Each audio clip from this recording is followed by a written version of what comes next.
Imagine this. You're 16, draped in velvet, your hair brushed with rose oil. You've been trained to smile, to speak sweetly, to carry yourself like royalty. Today you are being presented to the king, your family's greatest hope, their investment, their golden ticket.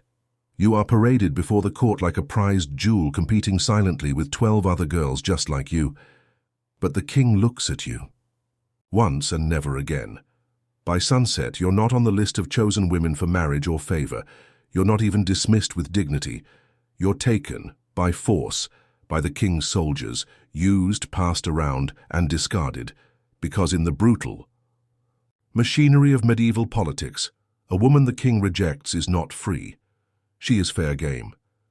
This is the story of those women, silenced by history, erased from scrolls, but not from truth. This is what happened. When the king didn't choose her, in the glittering halls of medieval courts, behind the veils of arranged marriages and political alliances, was a savage undercurrent. Every year, sometimes more often, lords and nobles across kingdoms would send their daughters to royal courts, hoping to win favor or, even better, marriage to the king. For these girls, the stakes couldn't be higher. A marriage to the king meant power, protection, legacy. But for every girl the king chose, many were rejected, and those rejected women, they didn't return home. Some weren't allowed. Some had no home left to return to. What happened next wasn't poetry, it was horror. Let me tell you the story of Elena of Varrow Hill. She was 17 when she was sent to King Aldric's court. Her family had spent their last coins preparing her, tailored dresses, language tutors, etiquette lessons. Her father even borrowed money from a baron to ensure her passage came with a fine white horse, as presentation mattered to the king. Elena wasn't just pretty, she was sharp. She read Latin. She could debate theology and play the harp like a songbird. Her family believed, no, they knew, she would be chosen. But King Aldric chose Lady Isolder, the daughter of a wealthier duke. The moment Isolder curtsied, the king's eyes lit up. Elena was no longer needed. She was left in the guest wing. And on the third night, a drunken soldier entered her chamber. Then another, and another. She screamed, fought, but there was no one to help her. Because in the castle's eyes she had served her purpose. She wasn't noble, she wasn't useful, she was now property. This wasn't just Elena's fate, it was systemic. Kings were gods among men, and their soldiers were wolves with badges. In the absence of law, loyalty was currency and women were rewards. It was an unspoken rule in many courts. Rejected maidens belonged to the court. Sometimes they were sold to pay off the debts of their fathers. Other times they were kept in hidden quarters, forced to entertain soldiers or guests in return for a bed and bread. They weren't dead, but many would say death might have been kinder. Imagine applying for a job, and after the interview, you're told you're not a good fit. Fine, right? But then instead of being allowed to go home, you're locked in the building. The janitor touches you. The guards leer. You're never allowed to leave. That's what it was like. Only worse. Because the janitor had a sword, and the guards were drunk, and there were no windows. Adelina's tale was darker still. She was from the western marshes, daughter of a minor lord.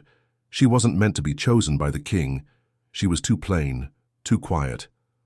But her father believed that being obedient and virginal would make her appealing. She lasted 5 days at court. After the king's steward laughed at her in front of guests for stuttering during dinner, her father was shamed.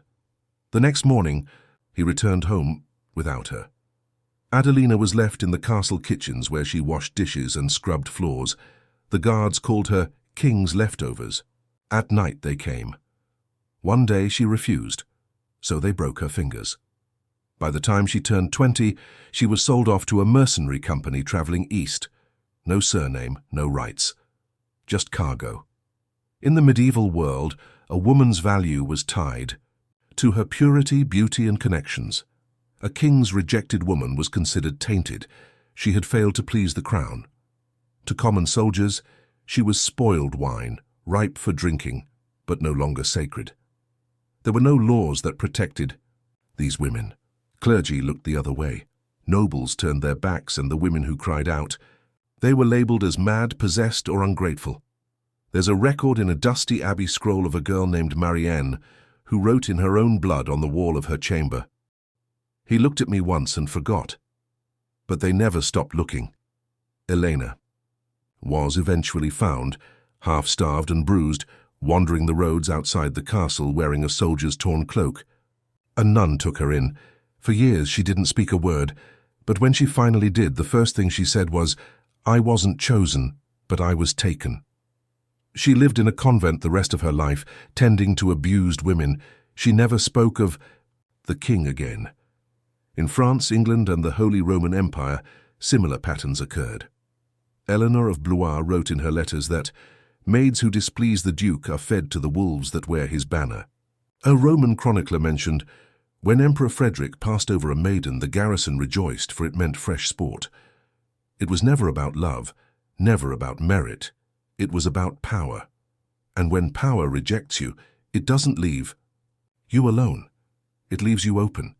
We've talked about what happened inside the courts, but what happened after? What about the women who survived, who escaped, who fought back? Did any of them rise again? She wasn't chosen, but she survived. That was the quiet truth of so many forgotten women in medieval courts. Cast aside like broken dolls, they learned to stitch themselves back together. Not all escaped, not all lived, but those who did, they carried fire beneath their silence. Let's go back to Elena, the girl from Varrow Hill who had been passed over by King Aldrich and brutalized by his soldiers. What happened to her after the convent? The records are blurry. Some say she remained with the nuns for the rest of her days, planting lavender and caring for other broken women.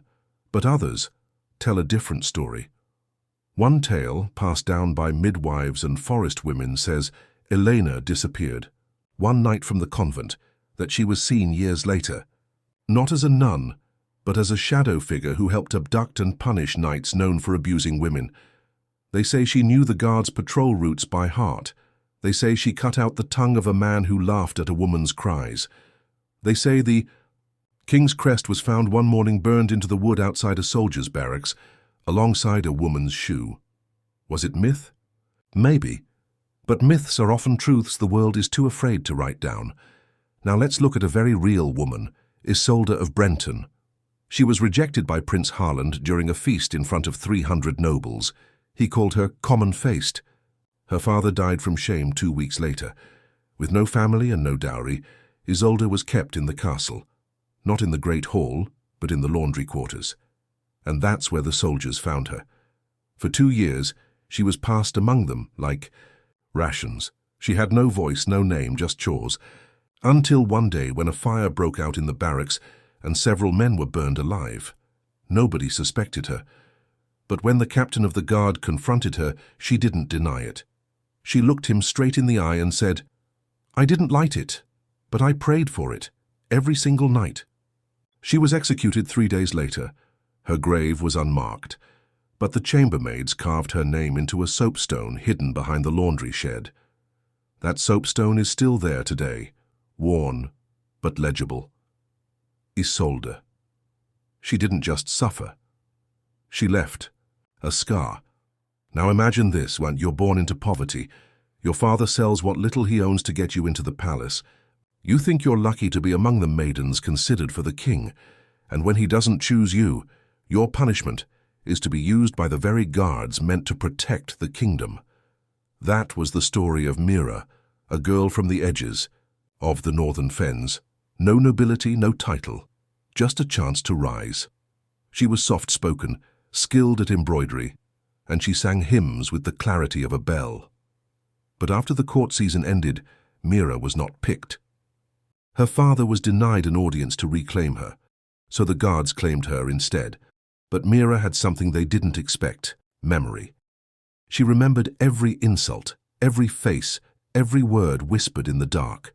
And over time, she began to write it all down: names, dates, rooms. She escaped during a midsummer festival when the guards were drunk. Disguised as a washerwoman, She fled to a monastery that allowed women to transcribe texts. Years later, an anonymous manuscript was discovered detailing the abuses of King Edric's men, their crimes, their victims, their sins. It caused an uproar. No one knew who wrote it, but the last page read, "I was not chosen, but I was not forgotten." The echoes of these women didn't die in the chambers where they were assaulted. They traveled, in whispers, in warnings, in rebellion. There were times when women banded together. In one southern kingdom, the daughters of 5 rejected maidens formed a secret sisterhood. They offered refuge to any girl rejected by the court and marked by abuse. They called themselves the Veil. And when soldiers tried to enter their forest hideaway, they were found stripped of weapons, tied to trees with ink scrawled across their chests. "We are not yours." They didn't fight with swords. They fought with unity, secrecy, and silence. And in the medieval world where women had no voice, silence was a terrifying weapon. But not all stories end in rebellion. Some end in quiet resistance. There was Elena, a rejected maiden who was given to a high-ranking general after she failed to impress the Duke. She spent 5 years as his property. She bore him 2 children, both taken from her. She endured cold nights, cruel words, and unending control. But every winter she would walk barefoot into the snow, offering food to the poorest women in town, others who had been rejected, abandoned, or used. She taught them how to sew, how to brew healing, teas, how to survive. Elena didn't raise a sword, she raised a generation. Now here's what's hard to hear. Not all rejected women had a chance to resist. Many died without names, without graves, without remembrance. They were statistics before statistics existed, but even silence has weight. Even forgotten stories pull at the conscience of time. Because for every king who turned away, a soldier leaned in, and for every girl who dreamed of love, there was a night that turned into a nightmare. It's easy to talk about medieval romance, the castles, the gowns, the feasts, but the truth, the court was a battlefield, and the rejected women were the casualties. They were not chosen. And so they were taken, but some, oh some, became something else entirely. The ghosts that haunted soldiers' dreams, the women who left traces in ruins, the names etched in forgotten places. Let's talk about legacy. The kings are remembered, their names carved into stone, their victories sung by bards. But the women, their stories were erased, whitewashed, buried beneath titles like unworthy, unfit, unclaimed. And yet, here we are, still speaking their names. Elena, Isolder, Meera, Elena. They were meant to disappear, but history has a funny way of bleeding through. So what do we learn from this? We learn that power, when unchecked, always finds someone to consume. That women, when stripped of status, are still not stripped of spirit. And that rejection, when followed by abuse, is not failure, it is a crime. These women did not fail. The kings failed them. The soldiers betrayed them. The world abandoned them. But they, through pain, through whispers, through rebellion, survived. In scars, in daughters, in secret scripts and silent prayers. This isn't just a medieval story, this is a human story. About what happens when power is worshipped and compassion is lost. So the next time someone tells you about medieval court life and the glory of royal romance, remember the others. The girls not chosen, the girls taken, the girls who never got to choose at all. Their stories matter. Because if we don't remember them, who will?